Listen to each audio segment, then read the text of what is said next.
Hello guys, మరొక sweet రెసిపీతో మేము ముందుకు వచ్చాను. ఇది కన్నా స్వీట్ అండి. స్వీట్ పొటాటో ఉంటుంది కదా, దాన్ని బాయిల్ చేయండి. యాక్చువల్గా ఇది స్వీట్ పొటాటో సీజన్ కాదు కాబట్టి మాకు అంత పర్ఫెక్ట్ స్వీట్ పొటాటో దొరకలేదు. సో దీనికోసం ఫస్ట్ పాలు బాయిల్ చేసుకోవాలి. పాలు వేడయ్యాక చిక్కటి పాలు తీసుకోవాలి. అండ్ ఇందులో షుగర్ యాడ్ చేస్తారు, బట్ నేను మాత్రం బెల్లం అండ్ షుగర్ క్రిస్టల్స్ ఉంటాయి కదా, అవి దంచి తీసుకున్నాను. మెత్తగా మొత్తం పౌడర్ లాగా చేసేసి అందులో వేసాను. ఒక బౌల్ తీసుకొని అందులో ఈ స్వీట్ పొటాటో అండ్ బెల్లం, ఈ క్రిస్టల్ పౌడర్ మొత్తం తీసుకొని అందులో వేసి మొత్తం పూర్తిగా కలిపేసాను. అది మొత్తం కరిగిపోయాక చూడండి ఎంత యమ్మీగా కనపడుతుందో. తినడానికి చాలా బాగుంటుందండి, ఒకసారి ట్రై చేయండి. చాలా ఈజీ మెథడ్ కూడా. జస్ట్ పాలు వేడి చేసి అందులో స్వీట్ పొటాటో, షుగర్ యాడ్ చేసేసుకొని తినడమే.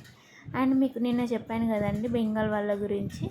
అది యాక్చువల్గా వాళ్ళకి ఏంటంటే ఆ రోజు ఫెస్ట్ రోజు వాటర్ మిలన్ ఖచ్చితంగా కట్ చేస్తారంట. మన భక్ష్యాలు ఎలాగో వాళ్ళకు వాటర్ మిలన్ అండ్ ఫిష్ ఇవి రెండు మ్యాండేటరీ అంట. మన భక్ష్యాలు అండ్ ఇంకా ఏంటి పచ్చడి, ఇవి మ్యాండేటరీ కదండి.